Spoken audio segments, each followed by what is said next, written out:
Good afternoon दोस्तों। मेरा blog 3 बजे के आसपास में मैं शूट कर रही हूँ दोस्तों। मेरा ब्लॉग कितना दिन से नहीं आ रहा है। कभी एक बार ब्लॉग बनाती हूँ, फिर उसके 10 दिन बाद ब्लॉग बनाती हूँ, इसलिए मैं ब्लॉग नहीं बना डेली ब्लॉग नहीं कर पाती हूँ। प्लीज़ दोस्तों मेरे सपोर्ट कीजिए, मुझे उतना ब्लॉगिंग करना नहीं आता है। जो भी गलती होगा उससे माफ़ कीजिएगा, इग्नोर कीजिएगा। प्लीज़ दोस्तों सपोर्ट कीजिए और बताइए आप लोग कैसे हैं, कमेंट में ज़रूर बताइएगा दोस्तों। मेरा तबीयत ज़्यादातर ख़राब रहता है, इसीलिए थोड़ा आवाज़ भारी भी आ रहा है। और अभी समय हो रहा है शाम का 3 बज रहा है। इतना गर्मी है। आप लोग के यहाँ कैसा मौसम है बताइएगा ज़रूर। मेरे यहाँ तो बहुत ज़्यादा गर्मी है, धूप भी बहुत कड़ाके की निकली हुई है। देखिए दोस्तों कितना धूप निकला हुआ है, बाहर बहुत ज़्यादा गर्मी है, इसलिए अपने दुकान का शटर डाउन कर दिए हैं और अब चलते हैं थोड़ा बहुत घर का काम समेटने। शादी में जैसे गए हुए थे तो बहुत सारा कपड़ा बचा हुआ था, उसको वॉश किए हैं और बहुत ज़्यादा कपड़ा पड़ा है, उसको बताते हैं दोस्तों। इतना सारा कपड़ा है, इसको सभी को फोल्ड करना है। फोल्ड करके आपसे मिलते हैं दोस्तों। इसमें पूरा शादी का कपड़ा और डेली यूज वाला कपड़ा है, इसको तह लगाने के बाद आपसे मिलते हैं। प्लीज़ तब तक मेरे वीडियो को पूरा देखिएगा प्लीज़।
तो गाइस देखिए कपड़ा पूरा फोल्ड कर चुके हैं और इतना हुआ है।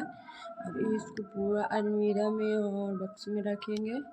देखिए दोस्तों पूरा 1.5 घंटा लगा है इसको साफ करने में, पूरा फोल्ड करने में। देखिए सब अलग अलग है, इतना पति देव का है और यहाँ पे मेरा है और यहाँ पे बेबी का है, यहाँ पे वेडिंग है। देखिए दोस्तों। तो दोस्तों वीडियो अब यहीं पे एंड करते हैं।